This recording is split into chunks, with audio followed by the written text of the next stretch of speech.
neno moja najua, ni salama moyoni mwangu, ni salama nionapo amani kama shwari, ama nionapo shida. Kwa mambo yote umenijulisha Yesu wangu, ni salama rohoni mwangu, ni salama rohoni, ni salama kwako, ni salama rohoni. Hallelujah, wewe peke Yesu, ni salama rohoni, rohoni mwangu, ni salama rohoni mwangu. ingawa shetani ananitesa, nitajipa moyo kwani Kristo ameona unyonge wangu mwanadamu, amekufa kwa roho yangu. salama rohoni, Ni salama, ni salama rohoni. Baada ya kupatiana kwa mchungaji mwingine, and I believe God is going to be with us. ninaamini Mungu ataweza kuwa nasi.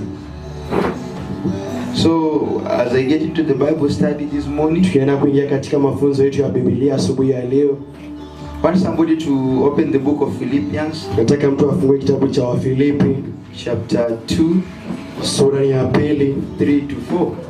mstari wa 3 hadi wa 4. Like I said last Sunday, for those who are here, Kama nilivyosema Jumapili iliyopita, walio hapa, you cannot afford to miss today's morning service and evening. huwezi kosa kuja ibada ya asubuhi, kukosa ibada ya Those asubuhi na who jioni. will miss today have missed a very big thing. Wenye watakosa ibada ya leo wamekosa kitu kikubwa. This is the last Bible study I'm doing in this church. Hii ni mafunzo ya mwisho ambayo naifanya katika kanisa hili. Maybe I will come back, but this is the last Bible study I'm doing as the pastor of Kitui. Naweza rudi tena, lakini ndio mafunzo ya mwisho kama mchungaji wa If I Kitui. come back, I will come back as a visitor. Kama nikirudi tena nitakuja kama mgeni. Hallelujah. Amen. But also if God decides I come back as a pastor, the will of God is the best for us. Lakini Mungu akiamua nirudi tena, mapenzi yake yakitimia, itakuwa vyema tu. Hallelujah. Amen. So it's good to prepare your hearts Ni vizuri kutayarisha mioyo zenyu and see the last message that God has for you. na muweze kuona ujumbe wa mwisho ambao Mungu ako nayo In kwenyu. the evening, Pastor Kelvin Muhanga is going to preach to us. Katika ibada ya jioni, mchungaji wetu Kelvin ataweza kutuhubiria. Come also and hear the directive that God is giving you as we move on serving God. Pia kuja ukasikie mahubiri ambayo ataweza kutupatia wakati tunaenda You can't kusoma. just afford to miss the evening service. Ufai kukosa ibada ya jioni. Hauwezi garamia kukosa. Hawezi garamia kukosa. Hallelujah. Amen. I'm going to talk about giving preference to other people in the church. Naenda kuzungumzia kupatiana nafasi kwa watu wengine wa kanisani. Sio kupatiana nafasi, ni kutambua watu wengine. Kutambua watu wengine kanisani. Yes, hallelujah. Amen. Giving preference to others. Kupatia wakati wengine kwa watu kanisani. Hallelujah. Amen. Who will read for us Philippians 2, 3 to 4? Sasa tusome kitabu cha Wafilipi. Who has gotten that verse? Nani amepata andiko hilo? Philippians 2, 3 to 4. Wafilipi sura ni ya 3. Mama Healing will take that. I want another person to read the book of Luke 10:30. Who will read that? Nataka mimi nasome kitabu cha Luka Luke 10:30. sura ni ya 30. Somebody, Doreen. Dorina ataweza kutusomea. Luke 10:30. Who will read the book of John 15:12? Mwingine atusomea kitabu cha Yohana mstari wa John 15. 15:12. Who will read that? Yohana mstari wa John 15. 15:12. Nani atasoma? Pastor Kelvin Muhanga will take that. Mchungaji Kelvin ataweza kusoma. We read the book of Romans 12:10. Nani atasoma kitabu cha Warumi? Romans 12:10. Very fast. Warumi sura ya 12. Brother Joseph will take that. Romans 12:10. Sasa tunafanya kazi kama kikundi. We don't work like individual vessels. Hatufanyi kazi kibinafsi. We work as a team. Tunafanya kama kikundi Because we are aiming one goal. kwa sababu tunaangalia maono moja. You know, I've had an experience in the military because I'm a soldier. Unajua nimekuwa na experience kwa kazi yangu kwa mimi ni askari. Soldiers work as a team. Kwa hivyo tunafanya kazi kama kikundi. And they have this oneness. Na kuna hii kitu moja.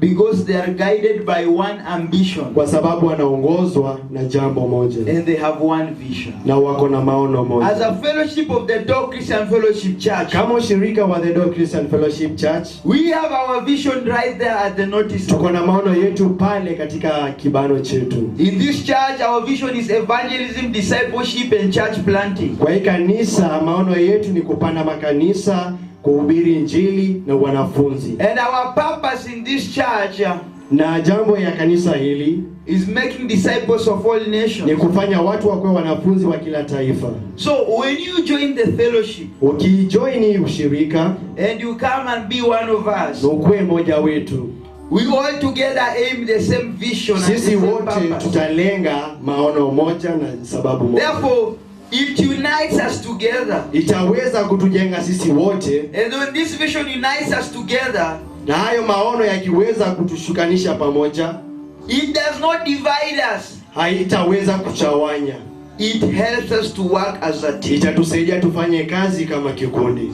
We know men should wear tie in tunajua wanaume wanafaa kuvalia tai kanisani. Working as a team means kufanya kazi kama kikundi inamaanisha when Raphael does not have his tie, kama Raphael ana tai yake, you can issue him one. Unaweza mpatia moja. Or ama tell him, brother, you need to buy a tie. Ama mwambie ndugu, unafaa kununua tai. You need to be smart when you come to church. Unafaa kuwa na mwoneko mzuri unapokuja kanisa. In our fellowship, katika ushirika wetu, we believe on women being decent. Tunaamini wanawake kuwa wenye mwoneko mzuri. So when you see a sister wearing miniskirt and tumbo cut in church, ukiona mwanadada akiwa amevalia miniskirt ama nguo ambayo inaonyesha tumbo, because we are working to aim one vision. Kwa sababu tunafanya kazi kuona maono moja. You tell him, sister, unafaa kumwambia dada, our vision is not to wear miniskirt and trousers and tumbo cut. Maono yetu si kuvalia nguo fupi na trouser. That will not help us in evangelism, discipleship and church planting. Itatusaidia katika wanafunzi na kupana makanisa. We cannot make disciples of all nations if you are wearing like. Hatuwezi kufanya watu wakuwe wanafunzi wa kila taifa ukiwa unavalia hivyo. You are giving a doorway to Satan. Unapatia mlango kwa shetani.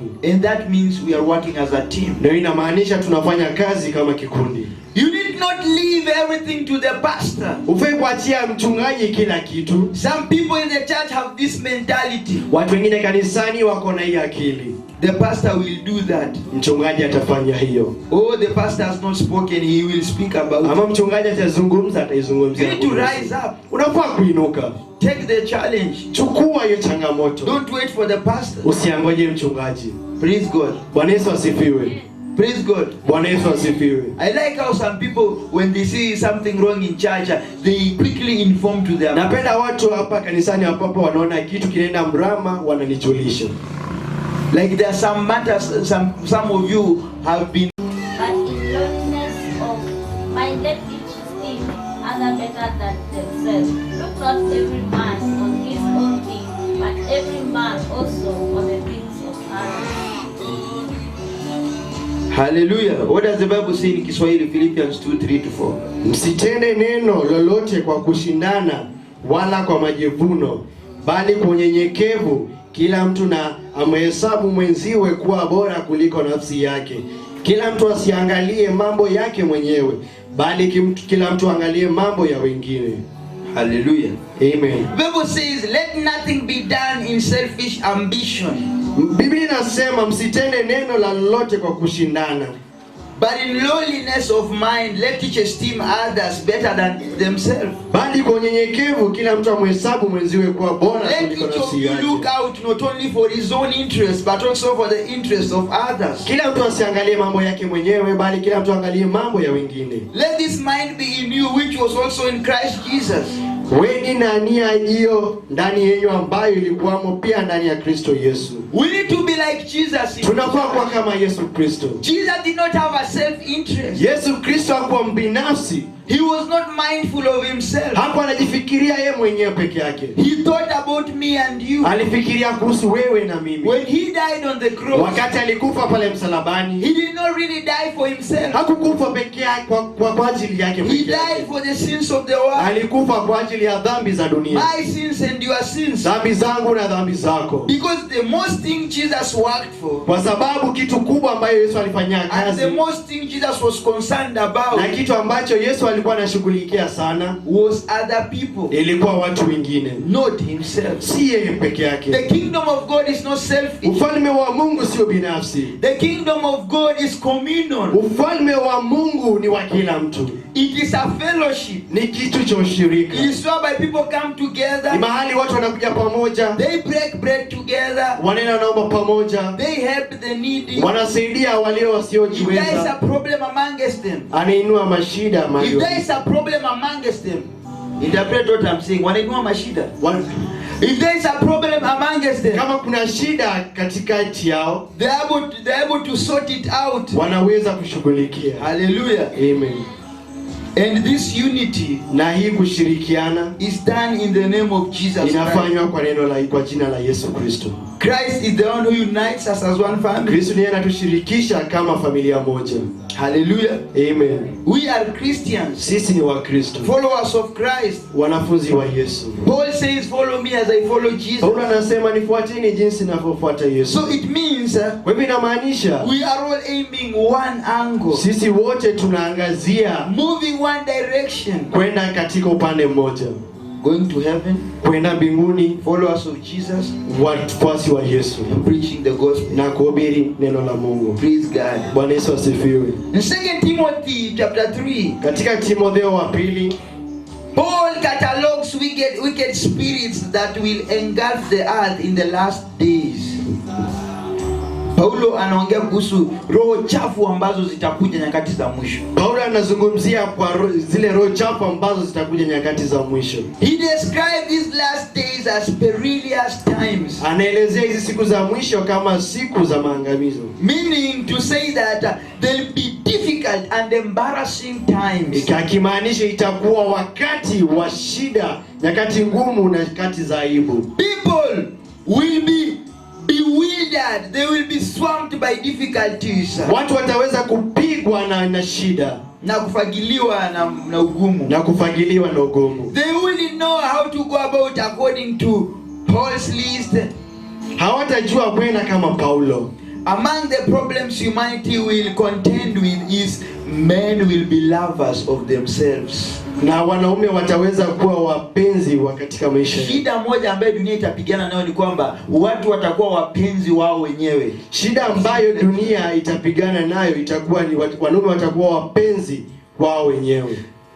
Look at our Kenya today. Angalia katika nchi yetu Kenya sasa. The main problem this nation has Shida ambayo hii taifa iko nayo is not corona. sio mambo na corona, It's not HIV and AIDS. sio ukimwi, It's not lack of money. sio ukosefu wa pesa. It is men being lovers of themselves. Ni wanaume kuwa wapenzi wa maisha yao. We are living in a corrupt nation. Tunaishi katika nchi ya ufisadi. When leaders get into leadership position, Wakati viongozi wanaingia katika vyeo, they don't think of Kitui, they don't think of Nairobi, they don't think of Kajiado. hawafikiri kitu, hawafikiri Nairobi, hawafikiri They think Kajiado. of their own interest. Wanafikiria katika maisha yao. And that's why we go nowhere as a nation. Na hiyo ndio sababu tuwezi kwenda mahali kama taifa. One time I was speaking with a workmate of mine. Siku moja tulikuwa tunazungumza na mfanyikazi wangu. We were discussing Tulikuwa how tunazungumzia Kenya is a beautiful nation. jinsi Kenya ni taifa How nzuri. Kenya is the best African nation Jinsi ever. Kenya inachukua hongo inaweza kuwa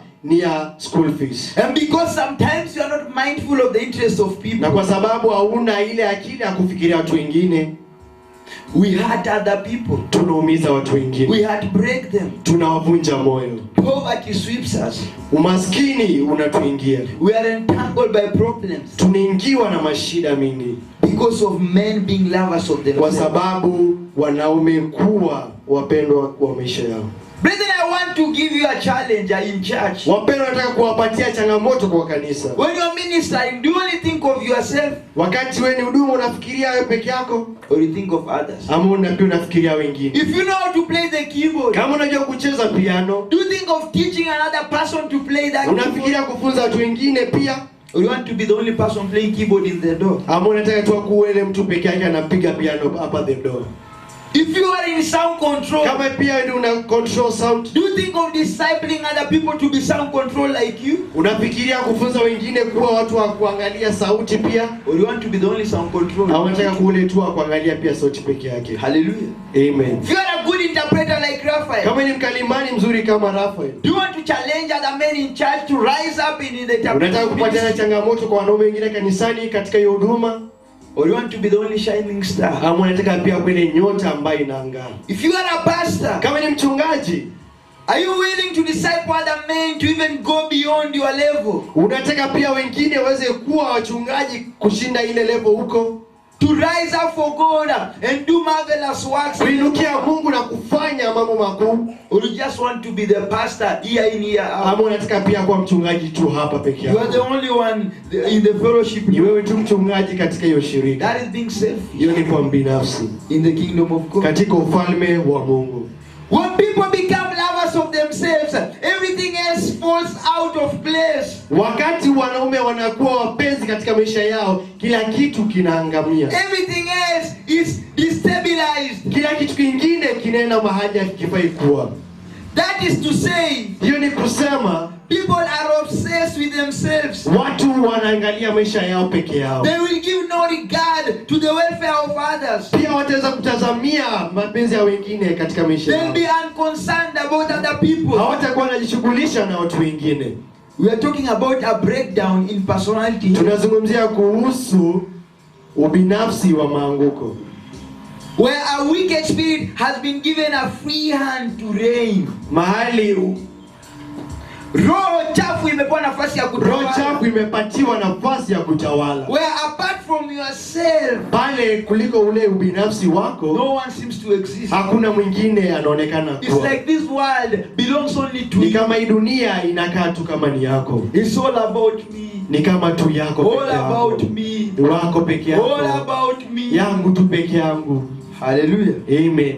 You live in your own small world. Unaishi tu katika ile dunia yako tu ndogo. You are untouched by what other people are going through. Hujaguswa na kila kitu ambacho watu wanapitia. You don't care when other people lose their jobs. Hauna haufikiri hata wengine wakipoteza You kazi don't zao. feel it when somebody tells you today I worked for nothing. Hata uishi kitu wakati wanakuambia wajafanya kazi. You don't feel it when somebody tells you I haven't made a penny tonight. Haupati hisia hata wengine wakati wanaposema wajapata. Is that being a Christian? Hiyo ni kwa Mkristo. Is that what God called us? Hiyo ni Mungu ambaye ametuitia To live such a selfish life. kuishi tu haya maisha ya binafsi. Look at the early church. Angalia makanisa The ya Bible sasa. says they went and sold everything and brought to the church. Biblia inasema walienda kuuza kila kitu na wakalete And kanisani. when they sold everything and brought to the church, they will look at the need in the church and distribute these things equally. Na wakati waliuza hizo vitu walikuja kanisani na kuangalia watu waliokuwa hawajiwezi na We kuwapatia. need to think about our neighbor. Tunafaa kuangalia majirani wetu. Look at the story of the good Samaritan. Angalia ile story ya ule Msamaria mzuri. It is the Samaritan man who helped the young man who was beaten up. Ni ule Msamaria mwema ambaye alimsaidia ule mwanaume alikuwa amegongwa kabisa. Because he thought about my neighbor. Kwa sababu alifikiria kuhusu He thought about jirani wake. others. Aliweza kufikiria wengine. What about you? Je, wewe? Jesus tells a story that confronts the issue. Yesu anasema hadithi. Luke 10:30. Kitabu cha Luka. Luke 10:30. Luka sura ni ya 30. Hallelujah. Read for us. In reply, Jesus said, a man was going down from Jerusalem to Jericho when he fell into the hands of robbers. They stripped him of his clothes, beat him, and went away. leaving him half dead. Amen. Now, a certain man, the Bible says, was going down from Jerusalem to Jericho. Biblia inasema kuna mwanaume ambaye alikuwa ametoka Yerusalemu akienda Jericho. Ran into thieves who stripped him of his clothes. Ambapo alipatana na wezi ambao wakampiga, wakamvua nguo. Wounded him and departed. Ambao wakamvua nguo na wakaweza kwenda. Leaving him half dead. Wakamwacha akiwa mahali mahututi. Verse 1 says, and by chance a certain priest came down that road. Kwa nasibu kuhani mmoja alishuka kwa njia ile. And when he saw him, he passed by on the other side. Na alipomwona alipita kando. Verse 32, likewise a Levite, when he arrived at the place, came and looked and passed by the other side. Mstari wa 33, na Mlawi vivyo hivyo alipofika pale akamwona, akapita kando. Praise God. Bwana Yesu asifiwe. Now look at these men. Angalia hawa wanaume. The priest comes. Ule mkuhani akakuja, Sees this young man akaona yule that is wounded. mwanaume ambaye ameweza kuumizwa. Bible says Biblia inasema he passed by. alipita kando. He did nothing. Hakufanya jambo lolote. The Bible says a Levite comes by. Na Biblia ikasema pia na Mlawi vivyo hivyo alipofika pale akamwona. Looked and saw the wounded man. Alimwona na akamwona ule alikuwa ameumizwa. Did nothing. Alifanya lolote. Went away. Akaenda. This is not how Christians should be. Hivi sivyo Wakristo wanafaa. This is not the gospel of Jesus. Hii si injili ya Yesu Kristo. This is not the vision of the dog. Hii si maono ya ushirika ya The Dog Christian Fellowship Church. In our church we live as a family. Kwa kanisa yetu tunaishi kama familia. You mind your brother more than your sister. Unafikiria ndugu yako kuliko jinsi unavyofikiria. You mind your sister in church more than your sister. Unafikiria dada aliye kanisani kuliko jinsi unavyofikiria. Praise God. Bwana Yesu asifiwe. Praise God once more. Bwana Yesu asifiwe tena. Here are two guys Hapa kuna watu wawili confronted with a need. ambao waliweza kuwa na shida, Waliweza kukutana na hitaji. waliweza kukutana na hitaji, But they wouldn't attempt to eat. na hawakuweza kushughulikia hiyo hitaji. Not because they didn't know Si it. kwa sababu hawakuwa wanaijua. The Bible says that the priest saw the man. Biblia inasema ya kwamba ule kuhani aliweza kuona ule mwanaume, And the Levite came and looked. na ule Mlawi akakuja na akaangalia. You know the Levite came and looked. Ule Mlawi alikuja na akaangalia tu. So he even assessed him Hata akamwangalia kabisa. and saw how much he had been Na beaten. akaona jinsi alivyokuwa ameumia. This man, he's half dead. Huyu mwanaume ako hali mahututi. Look at him, he has been stabbed. Angalia amepigwa na mawe. Look at him, he has no teeth. Angalia hana meno. But still he did not do anything. Lakini bado hata kufanya jambo lolote. He went. Alienda. Kwa ploti, Mungu anakuhurumia tu. How many times Ni mara ngapi do you go astray unaenda kinyume and God has compassion to na you? Mungu bado ako na upendo kwako? How many times Ni mara ngapi do you go wrong unaenda kinyume and still God forgives you? na bado Mungu anakusamea? Has this God ever given up on us? Kwani huyu Mungu hajawahi kukata tamaa kwetu? Interpret what I'm saying. Has this God ever given up on us? Huyu Mungu kweli amewahi kukata tamaa kwetu? Church, I'm asking you a question. Kanisa Has nauliza. God ever given up on us? Mungu anashikata tamaa kwetu? Yes or no? Ndio ama hapana? He has never given up. Hajawahi kata tamaa. If God could give up on a man, Kama Mungu angeweza kukata tamaa kwa mwanadamu, I will not be in this altar today. singekuwa katika madhabahu I will not be your pastor. na singekuwa mchungaji wenu. Maybe I'd be dead. Inaweza kuwa ningekuwa nimekufa Maybe I'd be in hell. ama ningekuwa kule hell, kuzimu. But God has been so patient with me. Lakini Mungu amekuwa na utulivu na So patient with my marriage. amekuwa utulivu na ndoa yangu. So- 10 Be kindly affectionate to one another with brotherly love, in honor, giving preference to one another. Kwa pendo la udugu mpendane ninyi kwa ninyi, kwa heshima mkiwatanguliza wenzenu. Hallelujah. Amen. Hallelujah. Amen. Be kind. Be kind. Be kind. What do you say about kind? Kind ni kukuwa mwema. Yeah. Kuwa mwema. Be kind, kuwa mwema. Kuwa mwema. Be affectionate. chochoya wengine.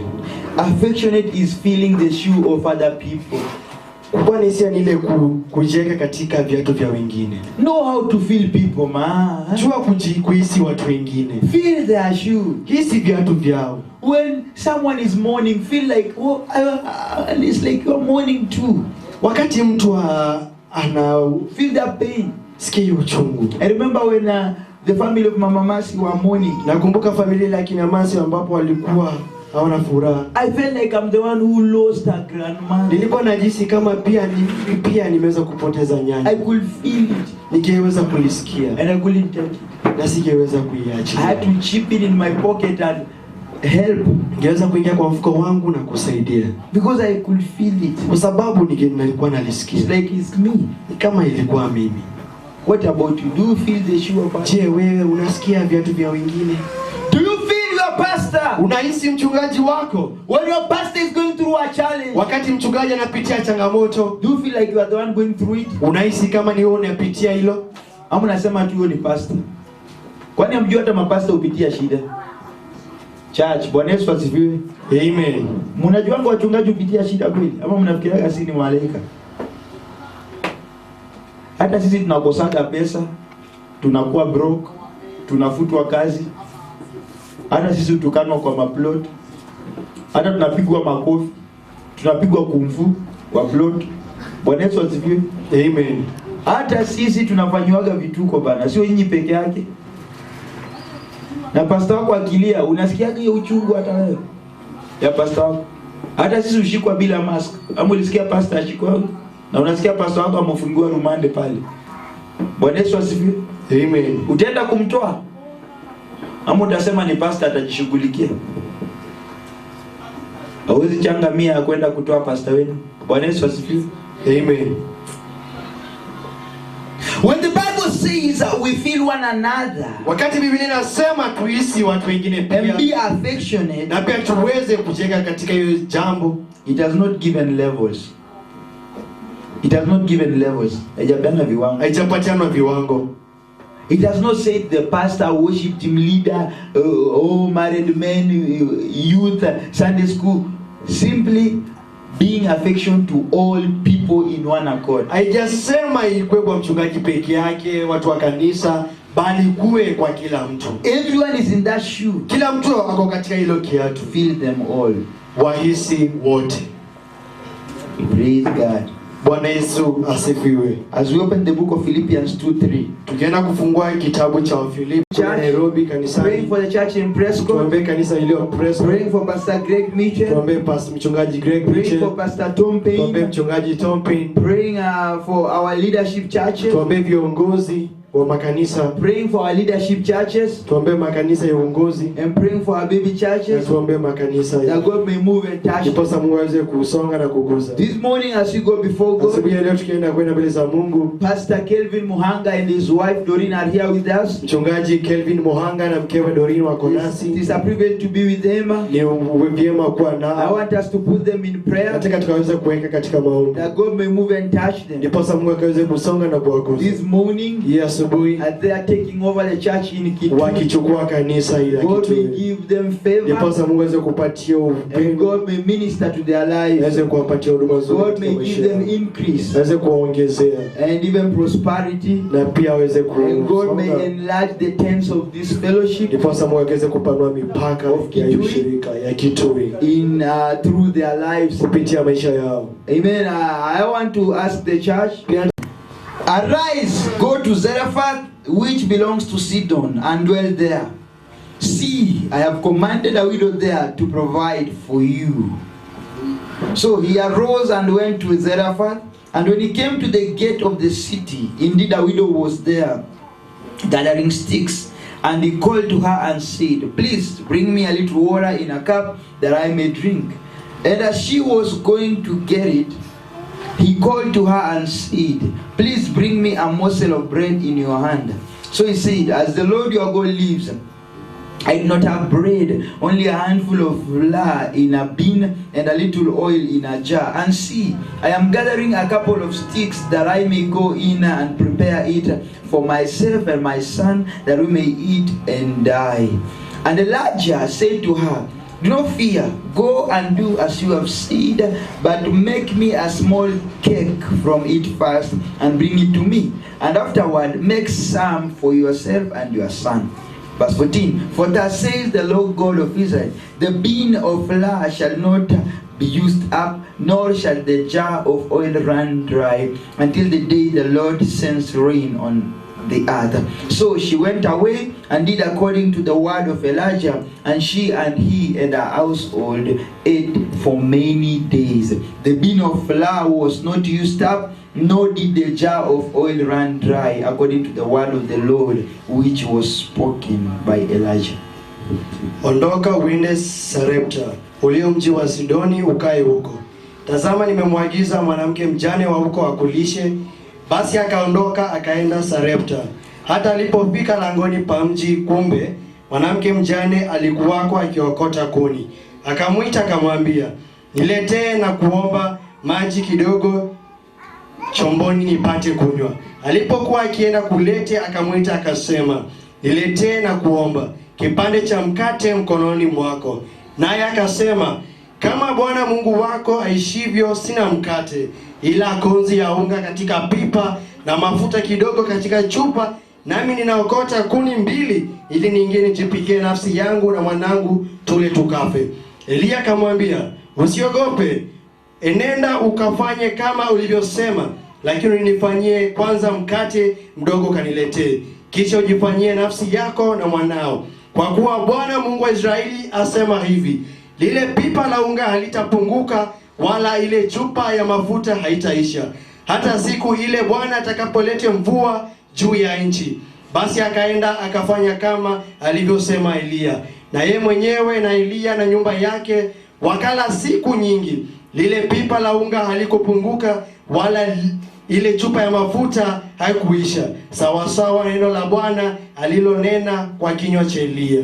Hallelujah, praise God. Bwana Yesu asifiwe.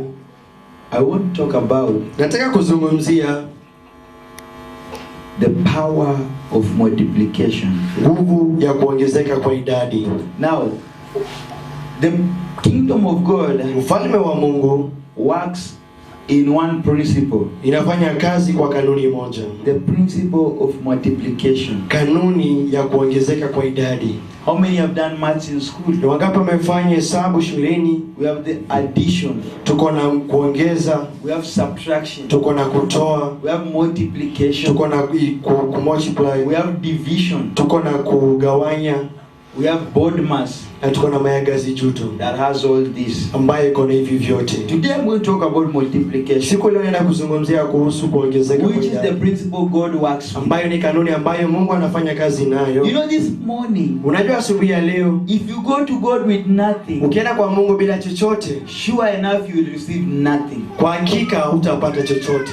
In many times, kwa nyakati nyingi, God has worked with his men. Mungu amefanya kazi na wanadamu. And he never blesses an empty vessel. Na hajawahi bariki kitu ambacho hakuna. He blesses people that make an effort. Anabariki watu ambao wanafanya bidii. He blesses people that use what he has given us. Anabariki watu ambao wanatumia kidogo alichonacho. He works with the principle of multiplication. Anafanya na kanuni ya kuongezeka kwa idadi. This morning I want to remind. Asubuhi ya leo nataka kukukumbusha. I like to be a little bit of a math teacher today. Naweza leo nataka kuwa mwalimu kidogo hisabati. What is 0 times 0, child? Sufuri multiply sufuri. I want you to shout loud. What is 0? Nataka ukaweze kuinua sauti yako. 0 times 0? 0. 1 times 0? 0. 2 times 0?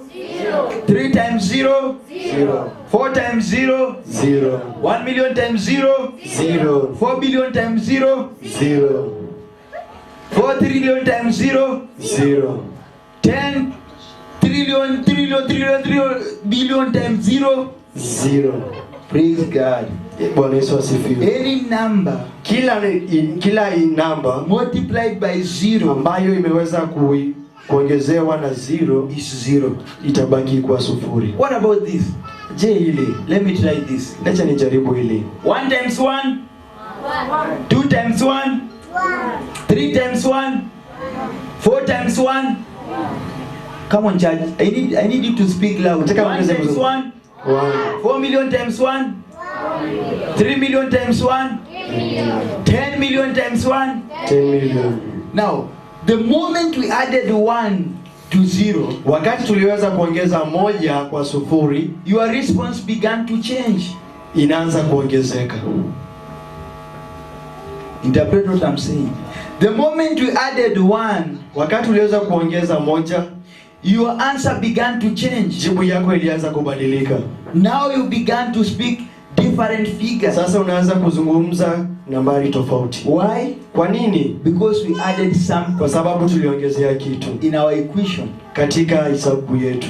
But when the equation is 0 times 0, do you think it's because his intention is for the poor to continue being poor? Unadhani ni kwa sababu tu wanataka tu watu walio maskini wazidi kuwa maskini? No, hapana. His intention is to bless. Anataka tu uweze kubariki. Because he works by the law of multiplication. Kwa sababu anafanya na kanuni ya kuongezeka. He knew that this woman, even though he has no meals for any other day, alijua hata huyu mwanamke kama alikuwa na chakula cha siku kingine, he has 1 meal. Ako na chakula kimoja. She is not 0. Hakuwa 0. She has 1 meal. Alikuwa tu na chakula kimoja. And God knew that. Na Mungu alijua hilo. Because I work with the law of multiplication. Kwa sababu nafanya na kanuni ya kuongezeka.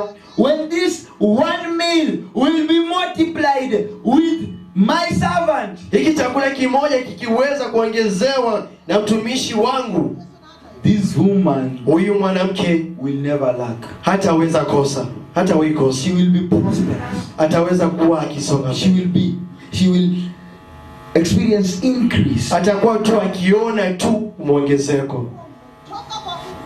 And this woman, na huyu mwanamke, Elijah approaches her. Elia alimwendea. Tells her, the Lord has sent me to you. Kamwambia Mungu ameweza kunituma. That you may feed me. Unaweza nilisha. And this woman cries out. Huyu mwanamke akalia. Oh, servant of God. Oh, mtumishi wa Mungu. I really want to serve you. Nataka tu kukulisha. But you know what? Lakini unajua nini? I'm only remaining with my 1 meal. Nimebaki tu na chakula kimoja. Eat with my child will die. Kukula tu na mtoto wangu kisha tufe. I don't know how it's gonna be. Na sijui itaenda kuaje. And Elijah tells her. Lakini Elia akamwambia, do not fear. Usiogope. Just do like how God has said. Fanya jinsi Mungu amevyosema. Cook that 1 meal for me. Pika hicho chakula kimoja kwangu tu. How many know that Elijah did not tell that woman what will happen? Ni wangapi wanajua Elia hakumwambia mwanamke ambacho kitafanyika? Simply Elijah tells her, you don't fear, bring me that meal I eat. Elia tu alimwambia tu, pika chakula niletee. And this woman must have worked by faith. Na huyu mwanamke alikuwa amefanya tu na imani. You know, faith and fear. Unajua imani na uoga. Faith and fear. Imani na uoga cannot work together. Haiwezi fanya kazi pamoja. These are enemies. Hawa ni maadui. They cannot live in one ambayo hawezi kuishi. And cannot function at a go. Na hawezi kuendelea. You know when you want to give in the church. Unajua wakati unataka kupatiana kwa kanisa. You have your money. Uko na pesa yako. That you want to give to church. Ambayo unataka kupatiana kwa kanisa. You normally have 2 voices in you. Unakuwa na sauti mbili ndani yako. The voice of faith will tell you. Sauti ya uaminifu itakwambia, why don't you just give all this money to the church? Mbona usipatiane hiyo pesa yote kwa kanisa? God will bless you. Na Mungu atakubariki. The second voice of fear. Sauti ya pili ya uoga will speak back to you. Itazungumza kwako tena. My friend, if you give all that money, ukipatiana hiyo pesa yote, you will die a poor man. Utakufa kwa mtu maskini. Tomorrow you will eat ugali. Kesho utakula ugali with salt na chumvi. No sukuma wiki. Hautakula sukuma wiki. My friend, ndugu yangu, you want to eat ugali with salt? Unataka kula ugali na chumvi? Just try and give to the church. Jaribu tunapatiane kwa kanisa. So you think again, tena unafikiria, oh, I will sleep hungry. Nitalala njaa. Give this one. Siwezi patiana hii. I will sleep hungry. Nitalala na njaa. You fear. Unaogopa to give. Kupatiana. But what the Bible says in Hebrews 11:6. Lakini Biblia inatuambia kitabu cha Waebrania 11:6. God is not pleased with the faithless. Mungu hapendezwi na wasio waaminifu. He moves by faith. Anasonga na He goes on to James 1:7 to say that even those people who don't believe in me will receive nothing from me. Pia anasema kitabu cha James, wote ambao waniamini hawatapata chochote. So this woman believes. Huyu mwanamke aliamini. He cooks a small cake. Alipika keki kidogo from all she had. Kwa kutoka kile alikuwa nacho. Offers it to the man of God. Akapatiana kwa mtumishi wa Mungu. And he experiences increase. Na akaweza kuona kuongezeka. God increases the jar. Mungu aliweza kuongezea. The oil never ends. Kitu ambacho hakiweza kukuisha. The oil runs. The jar of oil never ends. Ile jaki ya mafuta haikuisha. It is overflowing. Iliweza tu kwa inazidi kuwa. And she ate for many days. Na alikula kwa siku nyingi katika maisha yake. She has never lacked. Hajawahi kosa. This woman became rich. Huyu mwanamke alikuwa tajiri. She must have sold this oil. Ni kama alikuwa ameuza mafuta yake. Mimi naitwa Monica, nimeokoka, nasema Yesu ni Bwana. Nasema Yesu ni Bwana. Niliokoka mwezi wa pili, nilikuwa kwa mazishi ya ango yangu, nikapigiwa simu na bibi ya mchungaji, akasema anataka kuniona, nikamwambia niko na muda, akaja kwangu, tukaongea na yeye, akaniambia anataka kuniona na watoto wangu walikuwa wamekuja kitambo hapa kanisani, na nikakuja tukaonana na tukaongea na yeye. Akaniambia maneno mengi kuhusu hii chache ya doa. Na nikaona ni mzuri. Mimi nilikuwa nikienda ACK. Sio ACK Kalawa. Nikija hapa nikaenda AC.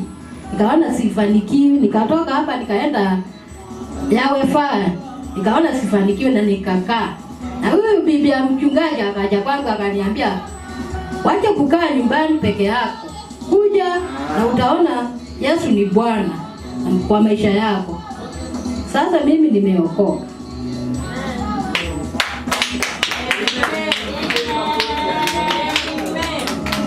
Bwana Yesu asifiwe. Mimi naitwa Catherine James. Nimeokoka. Mungu anapenda maisha yangu. Niliokoka mwezi wa 10. Mama alikuwa mgonjwa, basi akamsimamia, akamuombea, akapona. Katika ya mwisho akamgonjeka tena mpaka akakufa. Basi akaunganiza mpaka hiyo masisi yote. Tukamaliza na yeye.